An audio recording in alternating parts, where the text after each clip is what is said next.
로 교육하기에 유익하니. 아멘. 하나님께서 오늘 우리에게 주시는 말씀은 출애굽기 37장 17절에서부터 24절까지 말씀입니다. 하나님의 말씀을 받들어 봉독할 때에 살아계신 하나님의 음성을 들으시기 바랍니다. 그가 또 순금으로 등잔대를 만들되 그것을 쳐서 만들었으니 그 밑판과 줄기와 잔과 꽃받침과 꽃이 그것과 한 덩이로 되었고 가지 6이 그 곁에서 나왔으니 곧 등잔대의 3가지는 저쪽으로 나왔고 등잔대의 3가지는 이쪽으로 나왔으며 이쪽 가지에 살구꽃 형상의 잔색과 꽃받침과 꽃이 있고 저쪽 가지에 살구꽃 형상의 잔색과 꽃받침과 꽃이 있어 등잔대에서 나온 가지 6이 그러하며 등잔대 줄기에는 살구꽃 현상의 잔넷과 꽃받침과 꽃이 있고 등잔대에서 나온 가지 6을 위하여는 꽃받침이 있게 하였으되 2가지 아래에 한 꽃받침이 있어 줄기와 연결하였고 또 2가지 아래에 한 꽃받침이 있어 줄기와 연결하였고 또 가지 2가지 아래에 한 꽃받침이 있어 줄기와 연결되게 하였으니 이 꽃받침과 가지들을 줄기와 연결하여 전부를 순금으로 쳐서 만들었으며 등잔 7과 그불 집게와 불똥 그릇을 순금으로 만들었으니 등잔대와 그 모든 기구는 순금 1달란트로 만들었더라. 아멘. 지금 저희가 모여서 예배드리는 이 예배당, 이 장소는 940 웨스트 윌셔 애비뉴 산타아나에 위치하고 있습니다. 지금으로부터 정확히 63년 전 지어진 건물입니다. 많은 분들이 저희 교회의 상징처럼 느껴지는 것은 서로 이야기하지는 않았지만 주차장에 탈을 대고 들어오는 입구에 높이 올라가 있는 첨탑에 있는 종 3개라고들 이야기합니다. 본당이 그리고 고가 넓어서요, 찬양을 하게 되면 소리가 너무 공명이 잘 되는 이런 아름다운 건물입니다. 그런데요, 사실 이 건물은 저희 교회에만 이런 모습으로 존재하는 것이 아니고요, 미국 전역에 이렇게 생긴 교회가 정말 많이 있습니다. 왜냐하면 그 당시에 정말 유명한 건축가, 설계가의 설계 도면을 가지고 많은 교회들이 이렇게 적기 때문에 그렇습니다.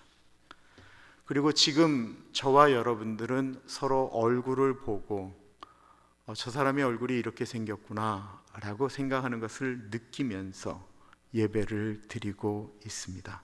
그러면 만약에 불이 탁 하고 꺼지면 우리가 얼굴을 볼 수 있을까요?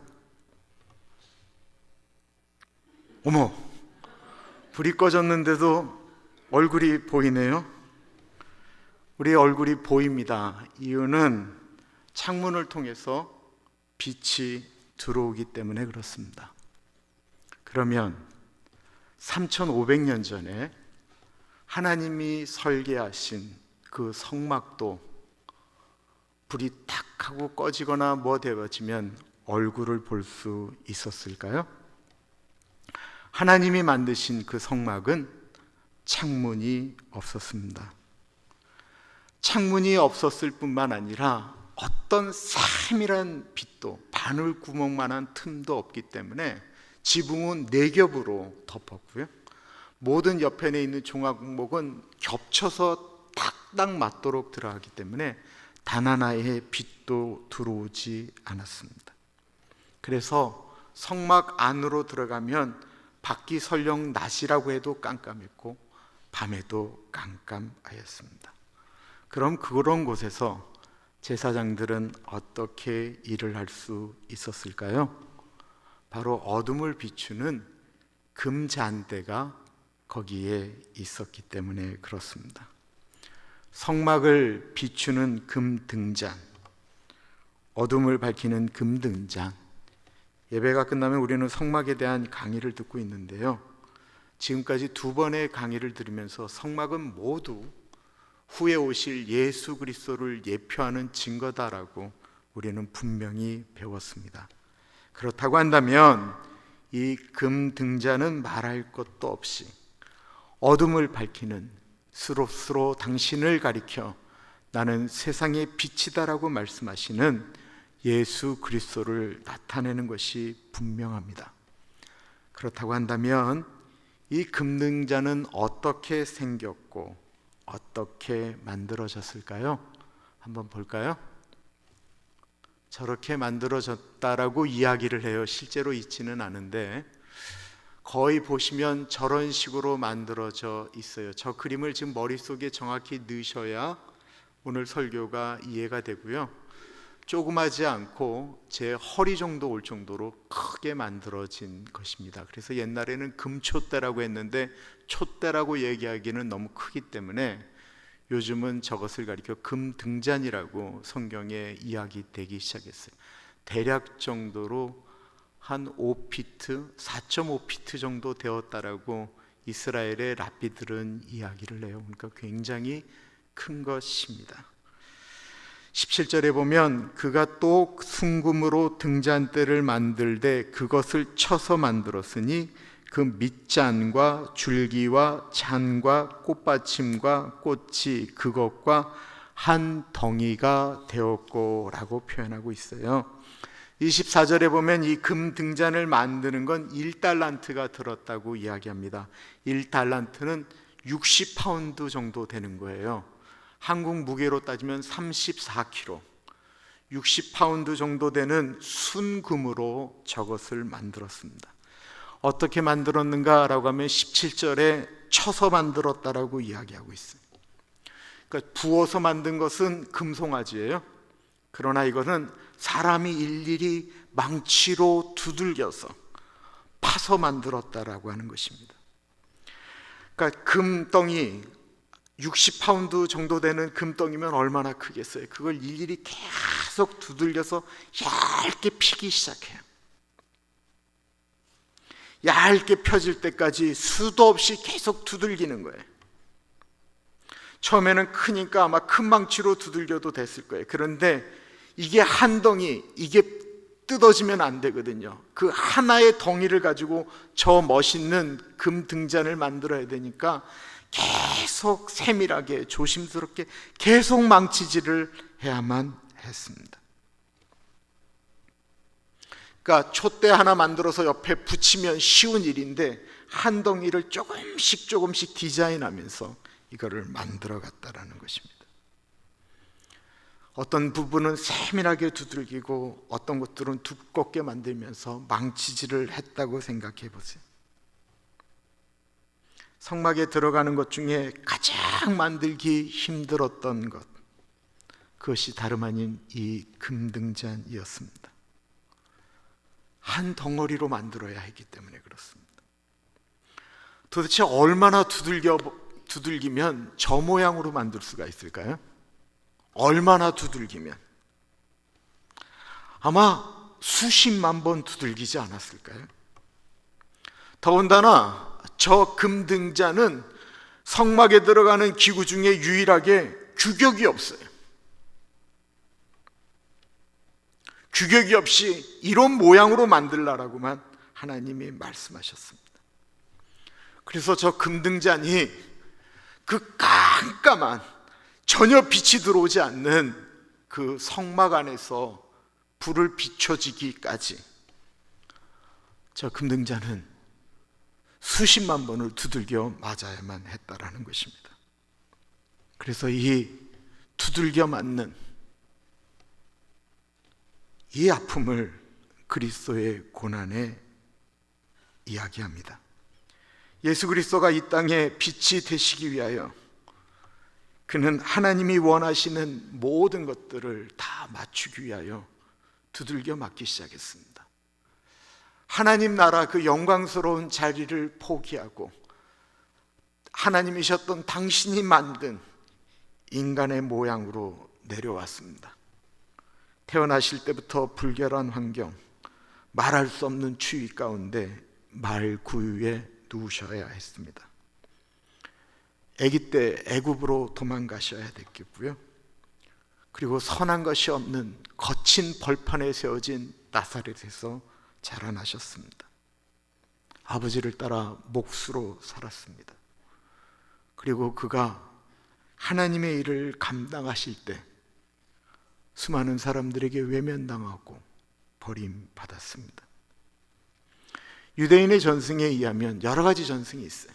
어떤 것들은 나중에는 너무 힘들어 집어 던졌더니만 저 모양이 나왔다라고 하는데 그거는 별로 내가 동의가 안 되고, 유대인들의 전승이에요. 모세가 만들어서 가지고 하나님 앞에 가서 하나님 이 모양입니까? 라고 하면 아니, 그럼 다시 가지고 와서 다시 두들겼대. 하나님 이 모양입니까? 라고 하면 아니, 그럼 가지고 와서 다시 두들겼대. 무려 이런 거절이 69번, 70번째 저 모양이 만들어지니까 하나님이 이제 됐다라고 말씀하셨다라는 거예요. 그러니까 하나님이 원하시는 모양이 나올 때까지, 하나님이 원하시는 금등대가 될 때까지, 하나님이 원하시는 빛을 비추기까지 계속해서 두들겨 맞고 또 맞고 또 맞고 또 맞고 또 맞고, 어쩔 땐 아니다 그러면 다시 폐기가 되고 또 만들어지면서 저 모양이 되었다라고 합니다. 하나님이 원하시는 모습이 만들어질 때까지. 예수님이 겟세마네 동산에서 예수님이 원하시는 고난의 의미가 있었기 때문에 아버지, 할 수만 있거든 이 잔을 내게서 거두어 주십시오.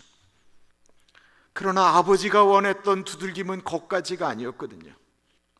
아버지가 원하셨던 두들김은 십자가에 죽기까지 두들겨 맞는 거였거든요. 그래서 예수님은 십자가에 달리기 전까지는 이 세상을 구원하는 빛이 아니었습니다. 예수님께서 이 세상을 비추는 빛이 되신 사건은 그가 완전히 십자가에 달려 비참하게 죽은 다음에 그는 세상을 구원하는 영원한 빛이 되신 것입니다. 한 줄기에서 각기 세 가지가 이렇게, 지금 좌우로 보면 세 가지가 이렇게 나왔다라고 이야기하고 있습니다. 18절이에요.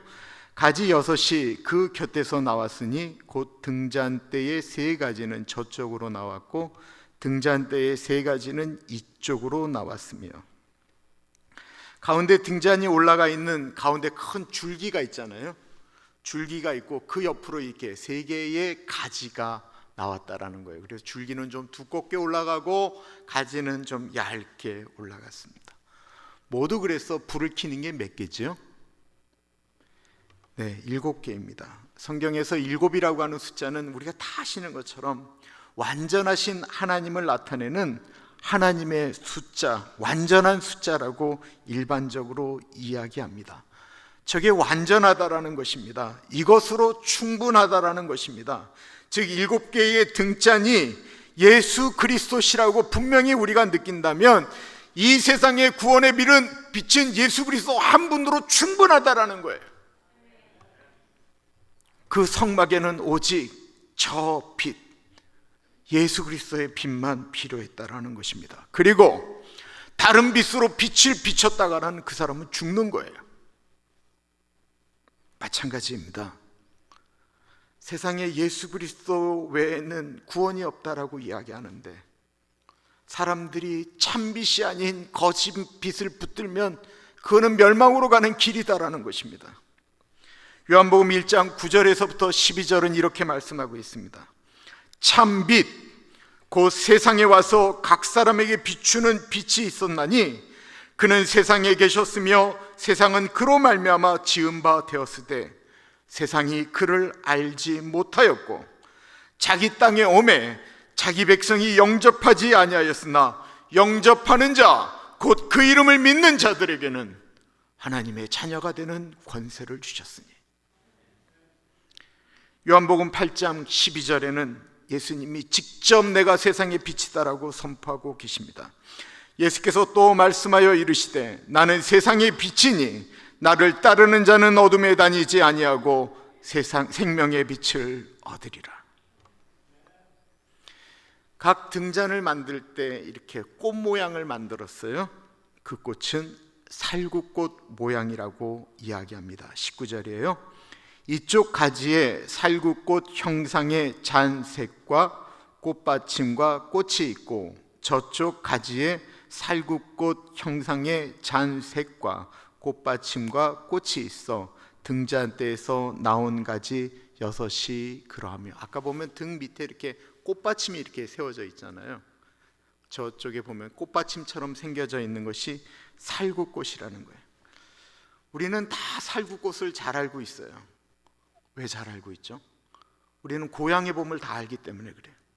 나의 살던 고향은 꽃피는 산골, 복숭아꽃, 살구꽃, 아기 진달래.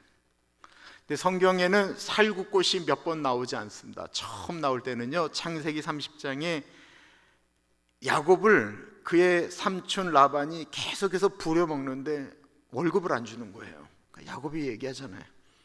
삼촌 나도 월급 주세요. 그러자 이렇게 얘기합니다. 야, 좋지. 그러면 양이 지금부터 새끼를 낳는데 점이 있거나 알롱진 얼룩진 거는 너 가져라. 양이 하얀데 어떻게 얼룩진 게 나오겠어요? 그러자 그때 야곱이 양들이 물을 먹으러 오면 그 앞에다가 이 살구나무 껍데기를 벗겨서 시띠나무라 이렇게 뒀다라고 얘기를 해요. 그러면 야곱이 그 양들이 새끼를 낳는데 얼룩진 양을 낳았다. 이때 처음으로 창세기에 살구나무가 또 하나 나와요. 그 다음에 전도서에 한번 언급이 되고 예레미야 1장에 또 나옵니다. 예레미야가 이스라엘을 보니까 이스라엘이 망하게 생겼거든요. 더군다나 이 예레미야가 고통하는 것은 하나님의 임재 자체가 아예 안 보이는 것 같거든요. 그때 예레미야에게 보여준 것이 살구나무였어요.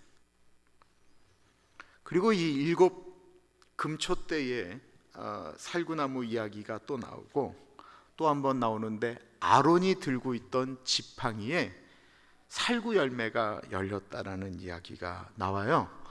모세와 아론이 리더십을 갖고 이제 진행해 나갈 때 그의 사촌인 고라와 그 많은 무리들이 반란을 일으킵니다. 하나님이 너희들에게만 리더십 줬냐? 우리한테도 줬다라는 거예요. 그럴 수 있잖아요. 그리고 모세와 아론이 그렇게 계속해서 잘한 것도 아니에요. 금송아지도 만들었고 실수도 했어요. 그러다 보니까 이 고라가 굉장히 또 존경을 받았던 것 같아요. 그러니까 그쪽을 따라가는 사람들이 있었어요. 그런데 하나님께서 이 모세와 아론 편에 서서 그 고라와 그 잔당들이 갑자기 땅이 꺼져서 죽게 되거든요. 근데 한번 입장을 바꿔놓고 생각해 보세요.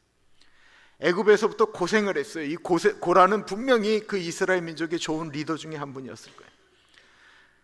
애굽에서부터 고생해서 왔는데 모세하고 아론에게 한번 그렇게 반항했다고 그렇게 죽었으니 이스라엘 백성들의 가슴이 얼마나 힘이 들었겠어요. 얼마나 마음이 어려웠겠어요.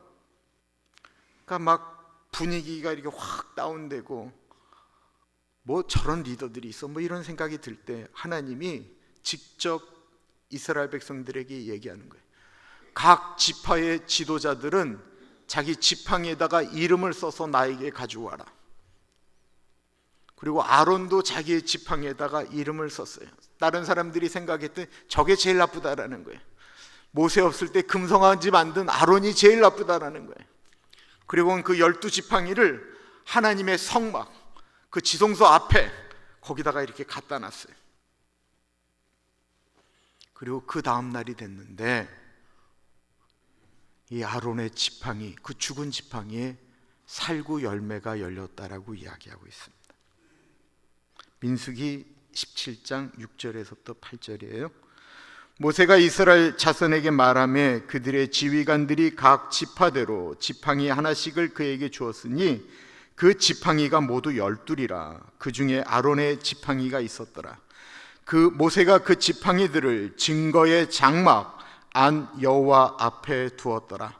이튿날 모세가 증거의 장막에 들어가 본즉 레위 집을 위하여 낸 아론의 지팡이에 움이 돋고 순이 나고 꽃이 피어서 살구 열매가 열렸더라.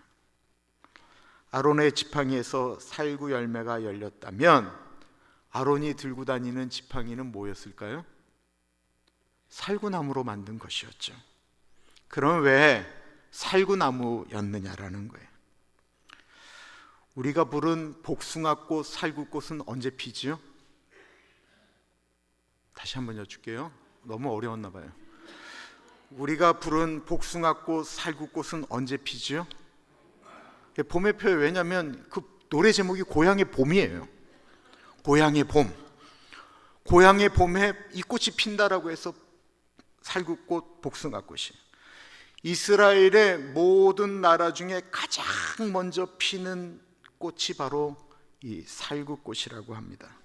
우리 생각을 해보세요. 캘리포니아의 날씨가 이스라엘과 거의 비슷하다라고 이야기합니다. 겨울이 되면 정말 아무것도 없어요. 스프링쿨러가 돌아가고 하니까 우리가 파란 걸 보는 거지, 여기 정말 비 오기 전에 그냥 황량할 때 보면 아무것도 없는 것 같아요. 풀 한 폭이 나지 않아요. 모두 죽은 것만 같았던 그 겨울이 지나가면 어느새 시간이 흘러 봄이 됩니다. 그리고 봄이 온 것을 알리는 그 꽃이 바로 살구꽃이다라는 것입니다. 근데 이 살구나무를 가리키는 히브리어가 사카드라고 하는 단어예요. 사카드. 근데 이렇게 사카드라고 하는 단어가 살구꽃도 사카드인데 파수꾼, 지켜준다, 보호한다, 끌고 간다 라고 하는 단어도 사카드예요. 내가 잠자지 않고 너희를 지키겠다, 내가 너희를 파수하겠다, 밤에 지키는 파수꾼과 같은 단어도 이 사카드라는 것입니다. 즉 사람들은 모든 것이 다 죽어버린 것처럼, 추운 겨울을 보내고 모든 것이 다 없는 것처럼 느껴질 때 그들의 눈에 어느 순간에 살구꽃이 피어 올라오는 것처럼 하나님이 지켜주신다라고 하는 것을 약속하고 계신다라는 것입니다. 앞서 살구나무의 예레미야에 대한 이야기를 하였어요. 예레미야가 주님, 이 나라가 어떻게 되겠습니까? 아무것도 없습니다. 하나님의 사람도 없고 하나님의 임재도 없고 아무것도 없는 것 같습니다. 하나님은 도대체 어디 계십니까? 그런데 하나님이 직접 이 예레미야에게 환상을 보여주세요. 예레미야야, 무엇이 보이느냐? 예레미야가 이렇게 얘기해요. 살구나무가 보입니다. 아무것도 없는 나라 같은데, 다 무너지고 망한 것 같은데 하나님이 예레미야에게 말씀하고 계시는 거예요. 사카드, 내가 이 나라를 지키고 있다. 우리의 눈에는 여러분들은 무엇이 보이십니까? 미국에 온 지 21년이 되었습니다. 저는 2000년 8월 14일까지 중국에 있었어요. 8월 14일 날 한국에 돌아와서 부모님께 인사드리고 8월 15일 날 미국으로 들어왔습니다. 당시 미국 오려면 김포공항에 모였어요. 아침 공항에 저를 보내주기 위하여 성악하는 친구들이 모였어요. 그리고 그들이 우리 가족을 삥 둘러서서 노래를 불러주었습니다. 내가 산을 향하여 눈을 들리라. 나의 도움이 어디서 올꼬? 나의 도움이 천지를 지으신 여호와에게서로다. 당신은요, 그 한 사람당 이 큰 이민 가방 있잖아요. 지금은 쓰지도 않는 그 이민 가방 2개씩 갖고 올 수 있었어요. 그때는 애가 둘이었기 때문에 8개를 들고 왔었어요. 그 안에 뭐가시 들어가 있었냐면 두루마리 화장지. 내가 중국에 가 있는 동안 이 사람이 이제 그 짐을 싸는데 미국 가면 아무것도 없다 하니까 두루마리 화장지, 수건, 도마, 이불, 벽에 뭐 온갖 것들을 다 가지고 왔어요. 미국에 아는 사람이 한 사람도 없었어요. 어디 가서 하루 머물겠다라고 편안하게 이야기할 수 있는 관계가 아무도 없었어요. 그러니 그런 마음이니까 그 찬양이 고백이 될 수밖에 없었어요. 내가 산을 향하여 눈을 들리라. 사람이 있어야 보이죠. 아무도 없는 거예요. 나의 도움이 천지를 지으신 여호와에게서로다. 여러분들, 우리의 인생 한번 돌아보세요. 뭐 잘 산다, 못 산다, 좋아졌다, 나빠졌다, 이런 걸 얘기하지 말고요, 우리가 지금까지 여기서 존재하고 있는 것, 이북에 있는 좋은 집들 다 포기하고 이남에 내려오셔서 그 실향민들이 고통하고 아팠던 우리 믿음의 조상들이 제일 많이 불렀던 찬양이 뭔지 아세요?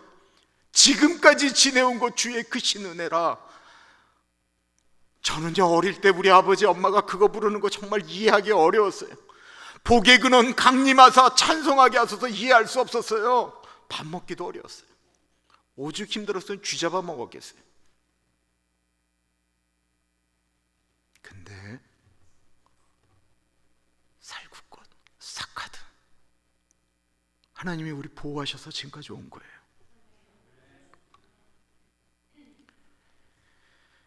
하나님이 우리를 지키시고 우리를 인도해 가신다라고 하는 믿음이 있어요. 메마른 땅을 종일 걸어가도 나 피곤치 아니하며 저 위험한 곳 이를 때도 하나님께서 그 손으로 덮으시며 우리를 이끌어 가신다라고 우리가 찬양할 수 있는 것 아니겠습니까? 예수님은 단순히 우리를 그냥 보호하신다라고 말씀하시면 되는 하나님이셨습니다. 그런데 예수님은 그렇게 하지 않으셨습니다. 예수님은 우리를 보호하시기 위하여 대가를 지불하셨습니다. 그 등불을 켜는 기름이 있어야 되잖아요. 그걸 감람유라고 얘기를 해요. 출애굽기에 보면 감람유라고 이야기하는데 레위기에는 좀 더 정확하게 이야기하고 있어요. 감람유는 우리 여기 말로 하면 올리브 기름을 이야기합니다. 레위기 24장 1절에서 또 3절이에요. 여호와께서 모세에게 말씀하여 이르시되 이스라엘 자손에게 명령하여 불을 켜기 위하여 감람을 찍어낸 순결한 기름을 네게로 가져오게 하여 계속해서 등잔불을 켜둘지며 아론은 회막안 증거궤 휘장 밖에서 저녁부터 아침까지 여호와 앞에 항상 등잔불을 정리할지니 이는 너희 대대로 지킬 영원한 규례라. 이 감람을 찍어냈다라고 이야기하고 있어요. 빻았다라는 거예요. 절구 같은 걸로 찍었다라는 거예요. 연자맷돌로 이 감람 열매를 으겼다라는 거예요. 찍고 또 찍어서 불순물을 완전히 다 제거한 아주 깨끗한 기름, 그래서 이것을 레위기에는 순결한 기름이라고 이야기하고 있습니다. 우리는 이 감람이라고 하는 단어가 익숙해요. 왜 익숙하죠? 예수님이 십자가 지시기 전에 마지막으로 기도했던 그 산을 감람산이라고 이야기하기 때문에 그렇습니다. 그런데 이 감람산을 마태복음하고 마가복음에는 감람산이라고 이야기하지 않고 겟세마네 동산이라고 얘기를 해요. 그런데 이 겟세마네의 뜻이 뭐냐면 기름을 쥐어 짜는 틀이라고 하는 뜻이에요. 그 감람나무가 많은, 지금은 뭐 로마의 그 티토 장군이 다 잘라버렸다라고 이야기하지만 그 감람나무가 많았던 그 감람산 그 겟세마네는 그 감람류를 쥐어 짜는 곳이 거기에 존재하였던 것 같습니다. 예수님의 겟세마네 기도가 어땠습니까? 예수님은 십자가를 지시기 전에 겟세마네 동산에서 자기 온몸을 막 쥐어 짜듯이 얼마나 쥐어짜며 고통하며 기도하였는지 예수님 몸에서 나오는 땀이 핏방울처럼 보였다라고 말씀하고 있습니다. 감람 열매가 순결한 기름을 토해내듯이 예수님은 십자가 지시기 전에 당신을 완전한 순결한 기름으로 만들어서 십자가에 매달리셨다라는 것입니다.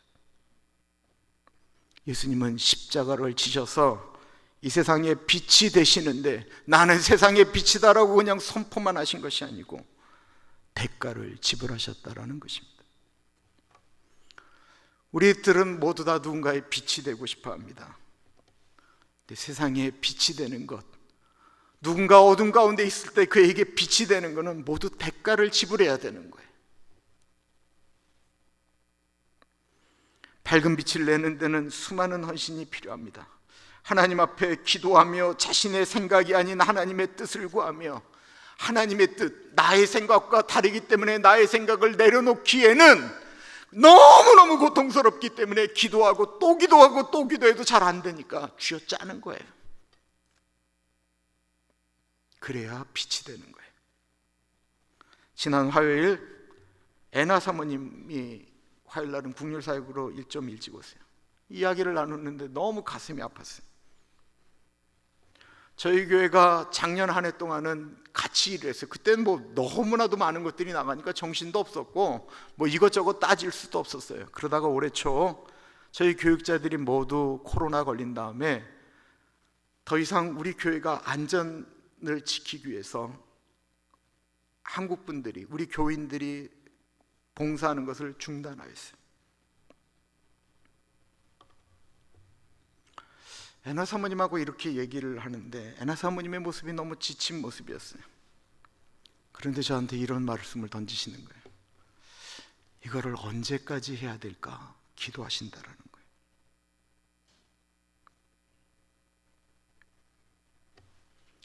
저는 이렇게 말씀드렸습니다. 사모님이 그만두시면 우리 교회도 그만두겠습니다. 협박하려고 한 게 아니에요. 너무 많은 짐을 주는 것 같은 마음이 저한테도 너무 힘이 들었어요. 그 일을 처음 하실 때 저희 교회 어르신들, 은퇴하신 어른들이 나오셔서 그 무거운 것들을 들다가 한 분 한 분 허리를 다쳐서 멈추기 시작하셨어요.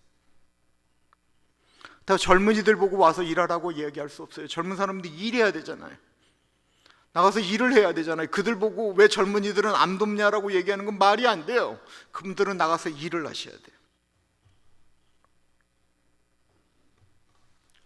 그렇다고 우리 착한 교인들에게 제가 이런 식으로 말씀하면 그럼 내가 무조건 와야 되겠다, 그래서도 안 돼. 너무 많이 오시면 할 일이 없어요. 그래서 상황을 본 다음에 리스트를 좀 만들려고 그래요. 나는 몇째 주 화요일 날 2시간만 해주시면 되거든요. 딱 2시간. 늦게까지 있으실 필요도 없어요. 우리가 할 일 딱 하고는 우리는 빠져줘야 돼요. 여기 분들에게 그분들이 나눠줄 수 있도록 도와주셨으면 좋겠어요. 리스트를 만들면 아직은 아니에요. 그러나 우리가 2시간 정도만 한 3-4명이 일을 해주시면 좀 넘어갈 수 있지 않을까라는 생각이 들어요. 손주들 데려오셔도 돼요. 걔네들한테 이게 선한 일인 것을 이렇게 보여주는 것도 좋아요. 그냥 한 달에 한 번 혹은 2달에 한 번이라도 했으면 좋겠어요. 그리고 저보고 3달에 한 번이나 한 달에 한 번 정도는 네가 좀 설교하라라고 얘기하는 거예요. 제가 왜 그러냐고 했더니 외국인이 설교라면 잘 듣는다라는 거예요. 그래서 여기에 외국인이 어딨냐 그랬더니 내 얼굴이 외국인인 거예요. 야, 세상에 빛된 삶을 살기 위해서는 우리가 어떻게 해야 됩니까? 하나님과 떨어져서는 안 됩니다. 21절은 이렇게 이야기하고 있습니다.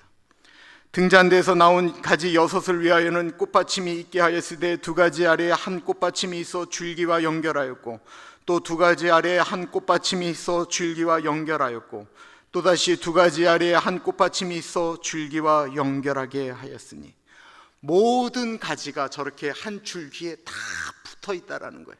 그것도 떨어졌던 걸 붙인 게 아니고 처음부터 붙어서 나오도록 만들었다라고 말씀하고 있습니다.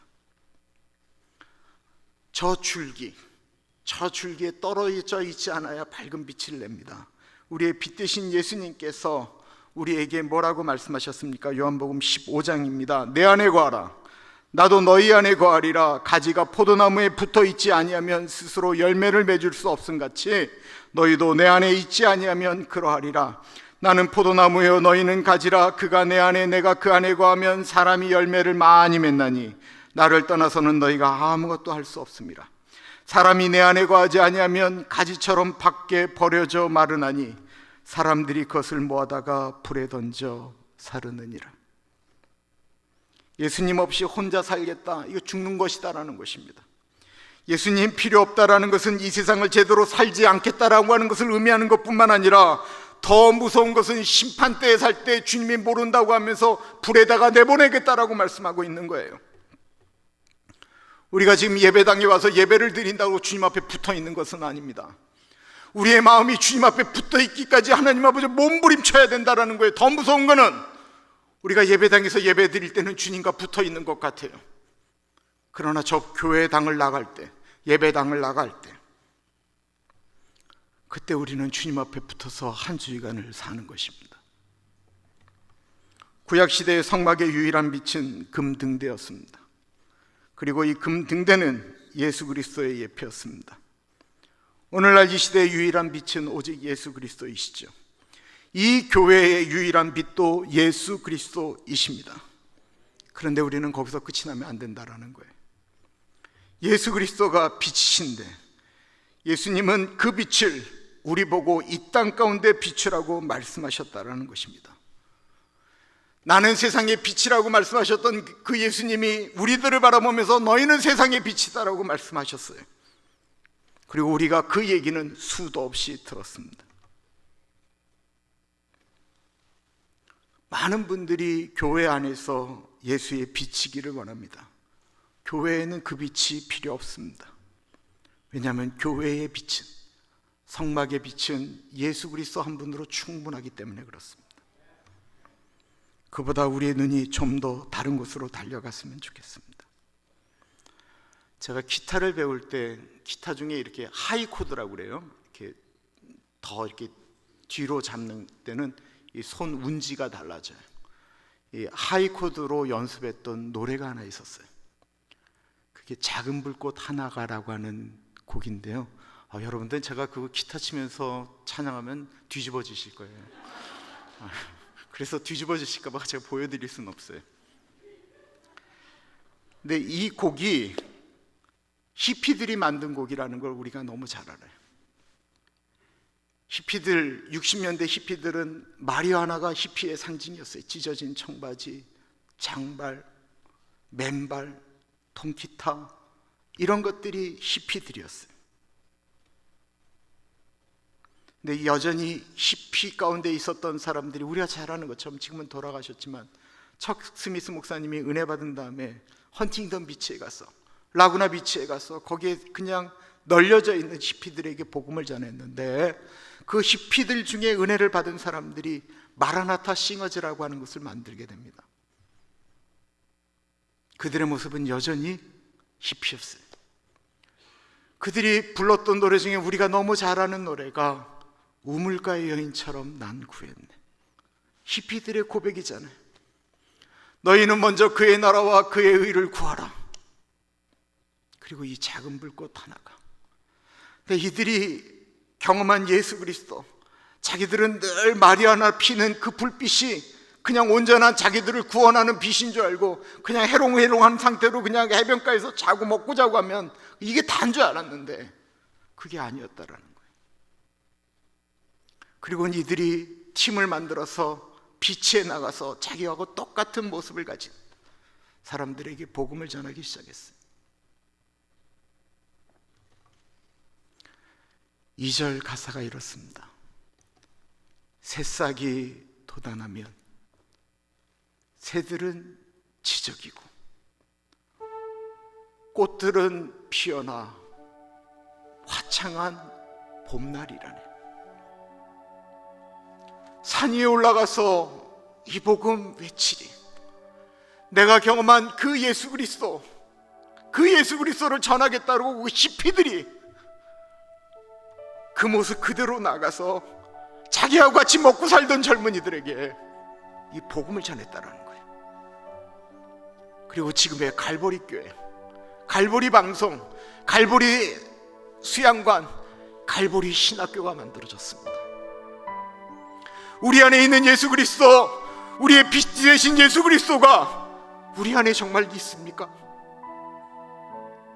그러면 내 사랑하는 친구들에게, 내 사랑하는 가족들에게 산 위에 올라가서 봄과 같은 그 신선함을 전하는 것이 우리의 사명이다라는 것입니다.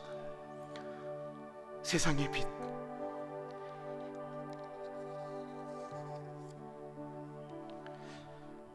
우리 살구 같은 나무 삶, 예수님에게 꼭 붙어 있는 삶, 예수님 도와주십시오. 예수님 어떻게 할까요? 기도하며 사람들 앞에 내가 만난 예수 그리스도의 삶의 모습, 그 제자의 모습을 사는 우리 모두가 되기를 간절히 축원합니다. 기도하겠습니다. 참으로 존귀하신 하나님 아버지,